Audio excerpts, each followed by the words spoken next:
अस्सलाम वालेकुम बेटा। फर्स्ट क्लास एकेडमी की तरफ से सरली का सलाम हो बेटा सबको। आज का जो हमारा टॉपिक है वो है हमारा मुख्तलिफ जो टाइप्स होती हैं मैकेनिकल्स वेव्स की, उसको हम डिस्कस करेंगे। जैसा कि हमारे पास ये देखें ना हमने लास्ट टाइम पढ़ा था, टाइप्स पढ़ी थी पिछले लेक्चर में। इस लेक्चर में बेटा हम देखेंगे मैकेनिकल वेव्स और उनकी टाइप्स। मुख्तलिफ किस्म की टाइप्स होती हैं बेटा मैकेनिकल वेव्स की, तो उनको डिस्कस करेंगे। और उसके कुछ पार्ट्स होते हैं, उनको हम डिस्कस करेंगे इंशाल्लाह। इस वीडियो में हम देखेंगे किस तरीके से जो है मैकेनिकल वेव्स जो है वो वर्क करती हैं। अच्छा बेटा, देखते हैं हम वेव्स की टाइप्स। अगर हम देखें तो हमारे पास बेसिकली दो टाइप्स होती हैं या कैटेगरीज होती हैं। उसकी दो कैटेगरीज होती हैं एक होती है मैकेनिकल वेव्स और एक होती है इलेक्ट्रोमैग्नेटिक वेव्स। इलेक्ट्रोमैग्नेटिक वेव्स हम देख लेते हैं वो क्या होती है। उसको अगरचे करना नहीं है, सिलेबस में नहीं है, तो आपको थोड़ा सा बता देता हूँ ताकि आपको फ़र्क पता चल जाए कि इलेक्ट्रोमैग्नेटिक वेव्स और मैकेनिकल वेव्स में क्या फ़र्क होता है। मैकेनिकल वेव्स वो होती हैं जिसमें किसी मीडियम की ज़रूरत होती है। मिसाल के तौर पर रस्सी है तो रस्सी में वेव्स पैदा होंगी तो उसके लिए रस्सी चाहिए होगा, रस्सी एज ए मीडियम होगा। वाटर वेव्स है तो फिर वाटर उसमें एज ए मीडियम होगा।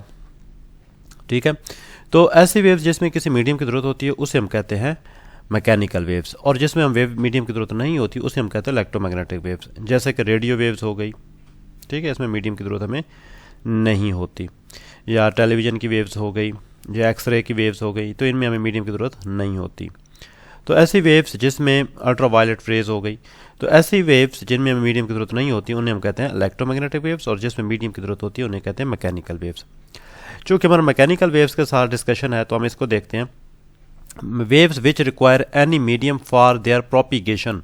प्रोपिगेशन कहते हैं पैदा होने को, उनके पैदा होने को। वेव्स पैदा होने के लिए किसी मीडियम की ज़रूरत हो उसे हम कहते हैं और called mechanical waves. Mechanical waves उसे कहते हैं हम। अब अगर मैकेनिकल वेव्स के आगे टाइप्स देखी जाएं तो इसकी बेटा आगे दो टाइप्स हैं। एक मैं आपको थोड़ा सा इधर पेज ऐड कर लेते हैं।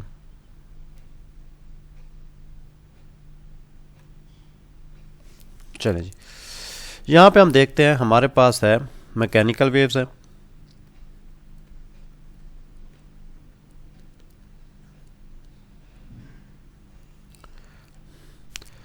इसके आगे दो टाइप्स हैं। एक हमारे पास होती है लॉन्गिट्यूडनल,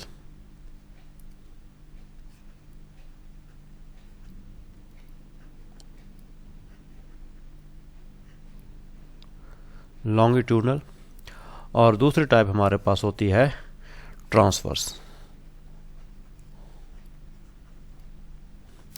लॉन्गिट्यूडनल का एक और नाम भी होता है, इसको हम कंप्रेशनल वेव्स भी कहते हैं।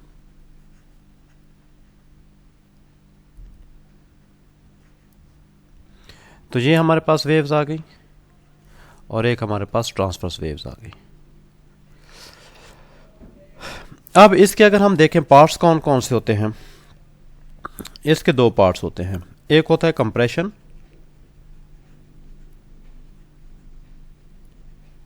एक होता है रेयरफैक्शन।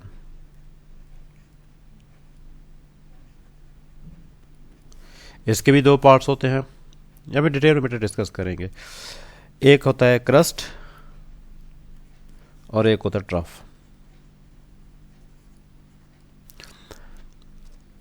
अब हमारे पास लॉन्गिट्यूडनल वेव्स के भी दो हिस्से हो गए और इसके भी ट्रांसवर्स वेव्स के भी दो हिस्से हो गए। तो हमारे पास ये क्या हो गई, हमारे पास मैकेनिकल वेव्स की दो, एक लॉन्गिट्यूडनल या कंप्रेशन वेव और दूसरी है ट्रांसवर्स वेव्स। अब हम इनकी मैं आपको एग्जांपल पर समझा देता हूँ, फिर हम बुक की तरफ चलेंगे।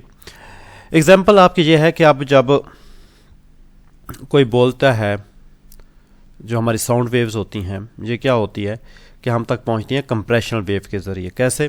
जब यहाँ पे कोई बंदा बोल रहा होता है, ये आवाज़ ऐसे आ रही होती है, तो कुछ हवा के पार्टिकल दब जाते हैं, कुछ खुल जाते हैं, फिर अगली तय एक दब जाती है फिर खुल जाती है, कुछ दब जाते हैं फिर आए खुल जाते हैं।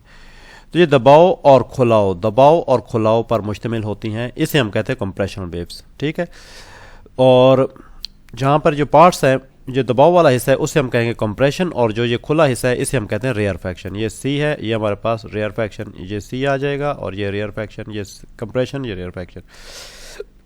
इस तरीके से चलती जाती है ये वेव्स।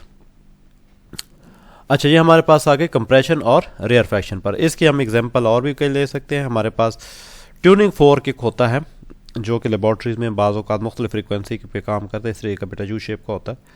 तो ये अगर किसी रबर पैड पे मारें तो इस तरीके से ये वाइब्रेट करना शुरू कर देता है।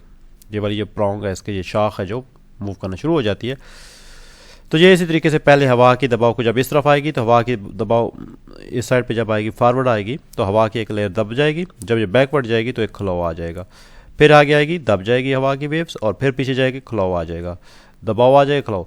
इसी तरीके से ये कंप्रेशन रेयर फैक्शन इसमें पैदा होते रहेंगे। बुक में जो एग्जाम्पल उसको बेटा हम अच्छे तरीके से देखेंगे। उसमें हमारे पास जो है वो स्प्रिंग की एग्जाम्पल दी गई है। तो स्प्रिंग की एग्जाम्पल भी बेटा हम थोड़ा सा इधर देख लेते हैं। इसको मैं नया पेज कर लेता हूँ एक्चुअली।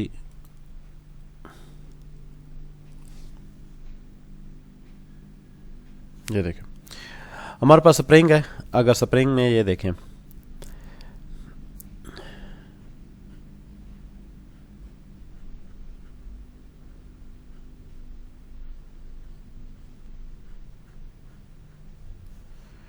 आप देख रहे हो कि यहाँ पे स्प्रिंग जो है वो इकट्ठा है, यहाँ पे थोड़ा खुला हुआ है, यहाँ पे इकट्ठे हैं उसके कुछ पार्टिकल, यहाँ पे खुले हुए इकट्ठे हैं। अब ये हमारे पास कंप्रेशन है, ये रेयरफैक्शन है, ये कंप्रेशन है, ये रेयरफैक्शन है, ये कंप्रेशन। इस तरीके से कंप्रेशन और रेयरफैक्शन पर जो मुश्तमिल होती हैं वेव्स, उससे हम क्या कहते हैं, उससे हम कहते हैं लॉन्गिट्यूडनल वेव्स या हम उसे कहते हैं compressional waves.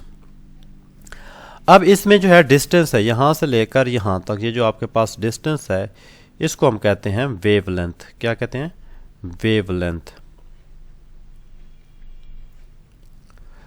The distance between one compression to other consecutive rarefaction। अब consecutive का मतलब क्या, यानी इस compression से ऐसा ना हो कि आप यहाँ पे आप distance cover कर लें, तो ये आपके पास consecutive नहीं होगा, बल्कि ये एक छोड़ के आपका होगा। तो consecutive होता है एक के बाद फौरन जो अगला आता है। तो एक compression और rarefaction के दरमियान जो हमारे पास डिस्टेंस होता है उसे हम कहते हैं वेवलेंथ, और इसे हम लैम्बडा से ज़ाहिर करते हैं। ये बेटा लैम्बडा लातीनी ज़बान का बेटा ये वर्ड है लैम्बडा, ठीक है। तो हम इससे ज़ाहिर करते हैं इसको, तो हमारे पास ये आ जाता है उसके दरमियान जो है वेवलेंथ। अब इसी किसी ख़ास पॉइंट से गुजरने वाली वेव्स की जो तादाद है, मिसाल तौर पर इस पॉइंट से जो है, इस पॉइंट से फ़र्ज़ कर लेते हैं, ये पॉइंट हम बना लेते हैं पी। इस पी से फ़र्ज़ करें जो है वो एक सेकंड में जो है वो 4 वेव्स गुजरती हैं। तो एक सेकंड में वेव्स की तादाद जो होती है उसे हम क्या कहते हैं? Time period. क्या कहते हैं? सॉरी, टाइम पीरियड नहीं, माजरत, फ्रीक्वेंसी। एक सेकंड में यानी यूनिट टाइम में वेव्स की तादाद को हम क्या कहते हैं? फ्रीक्वेंसी। ठीक है, हम कैसे इसको डिफाइन करेंगे? The number of waves passing through a point in unit time is known as frequency, और फ्रीक्वेंसी का यूनिट जो होता है वो हर्ट्ज होता है। इसी तरीके से एक वेव के गुजरने के लिए जितना वक्त चाहिए होता है उसे हम कहते हैं टाइम पीरियड। किसी खास पॉइंट से एक वेव के गुजरने का जो वक्त होता है उसे हम क्या कहते हैं? टाइम पीरियड कहते हैं। तो टाइम पीरियड क्या हो गया? फर्ज करें कि इस पॉइंट से एक वेव गुजरती है 4 सेकंड में या 2 सेकंड में, 2 सेकंड में जो है एक वेव गुजरती है, 2 सेकंड पर वेव। तो ये हमारे पास का टाइम पीरियड क्या होगा? ये हमारे पास 2 सेकंड उसका क्या कहलाएगा? टाइम पीरियड कहलाएगा। कंफ्यूज नहीं होना कि एक सेकंड में वेव्स की तादाद को क्या कहते हैं? फ्रीक्वेंसी, और एक वेव के गुजरने में जो वक्त सर्फ होता है उसे हम कहते हैं time period. The time which is required to pass a wave through a point is known as its time period. तो ये हमारे पास इस तरीके से बेटा टाइम पीरियड आ जाएगा। तो हमने इसके बेटा हिस्से देख लिए और इसके कुछ हमने वो पार्ट्स देख लिए। अब हम आते हैं उसकी दूसरी टाइप की तरफ। हमारे पास जो है ट्रांसवर्स वेव है। तो ट्रांसवर्स वेव को थोड़ा सा देख लेते हैं।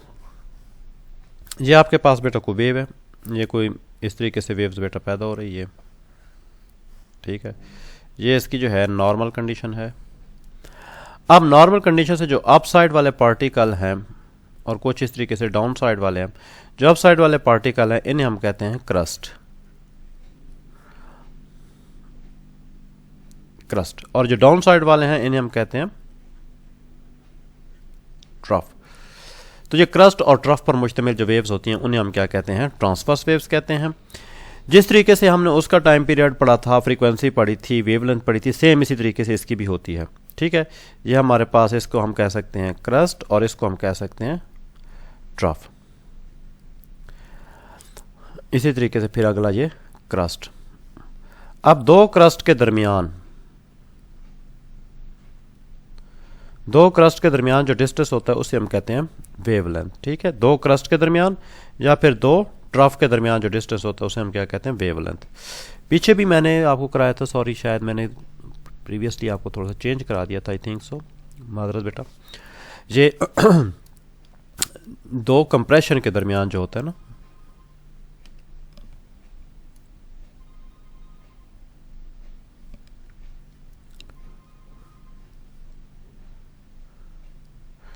दो कंप्रेशन के दरमियान जो डिस्टेंस होता है उसे हम क्या कहते हैं, उसे हम कहते हैं, दो कंप्रेशन के दरमियान जो डिस्टेंस होती है हम कहते हैं वेवलेंथ। इसको बेटा थोड़ा करेक्ट कर लीजिएगा। दो कंप्रेशन के दरमियान या दो रेयरफैक्शन के दरमियान जो डिस्टेंस होगा उसे हम क्या कहेंगे, वेवलेंथ कहेंगे कंप्रेशन वेव की। और जो हमारे पास दूसरा है, दो क्रस्ट या दो ट्रफ के दरमियान जो डिस्टेंस होगा उसे हम क्या कहेंगे, उसे हम कहेंगे वेवलेंथ। सेम उसी तरीके से बेटा यहाँ पर भी हमारे पास जो है, जो टाइम पीरियड होगा वो हमारा होगा किसी पॉइंट से गुजरने वाली वेव्स की तादाद जो है वो उसकी फ्रीक्वेंसी कहलाएगी, और एक वेव के गुजरने में जो वक्त होगा वो उसका टाइम पीरियड कहलाएगा। अब हम आते हैं बेटा बुक की तरफ, वहाँ पे हम देख लेते हैं। आई होप कि आपको कुछ कॉन्सेप्ट इसका क्लियर हुआ होगा।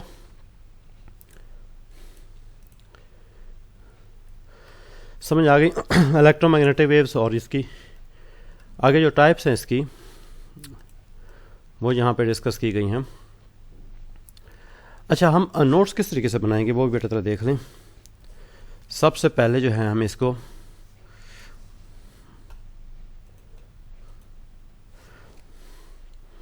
डिफाइन करेंगे, डेफिनेशन करेंगे। पहले डिफाइन करेंगे इलेक्ट्रोमैग्नेटिक वेव्स को, सॉरी मैकेनिकल वेव्स को।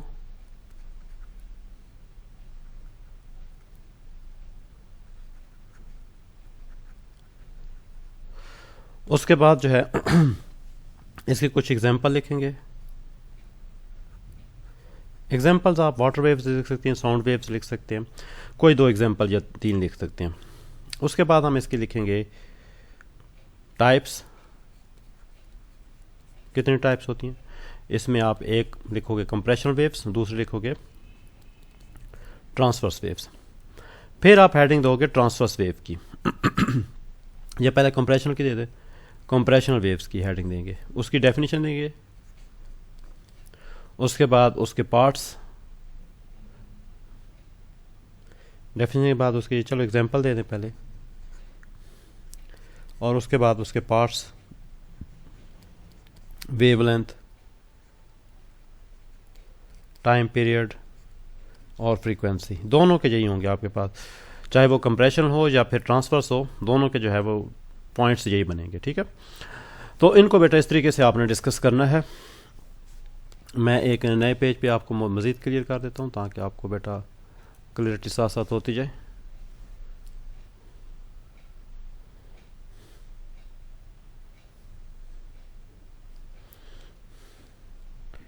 आपके पास क्या होगा, सबसे पहले जो है मैकेनिकल वेव्स की डेफिनेशन, उसके बाद आपके पास टाइप्स आएगी। टाइप्स में आप लिखेंगे यहाँ पे अगर आप कंप्रेशनल लिखते हैं या फिर लिखते हैं ट्रांसवर्स, दोनों के पार्ट्स एक जैसे ही होंगे। सबसे पहले डेफिनेशन आएगी, फिर उनकी एग्जांपल आ जाएंगी,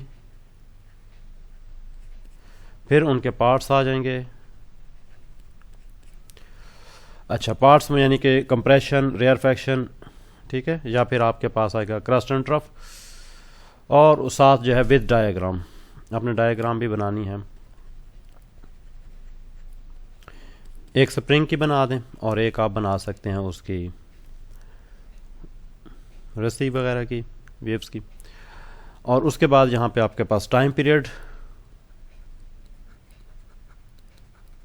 ये आपके पास नंबर 1 हेडिंग, ये 2, ये 3, ये 4, 5th पे आप लिखोगे फ्रीक्वेंसी, और 6 पे आप वेवलेंथ लिख दें। तो ये आपके पास 6 हेडिंग्स बनेगी दोनों की। तो इस तरीके से, ताकि आपके बेटा कहीं से मार्क्स कटे भी ना और प्रॉपर तरीके से, ये पॉइंट्स सिंपल पॉइंट्स, इतने ज़्यादा बेटा इसमें टेक्निकलिटी में नहीं, ये पॉइंट्स आप ऐसे बना के लिखें, बजाय इसके कि आप सारी थ्योरी लिखते जाएं पैराग्राफ के फॉर्म में। ये हेडिंग देकर लिखेंगे अच्छा भी लगेगा और मार्क्स भी बेटा इंशाल्लाह ताला आपके पूरे आएंगे।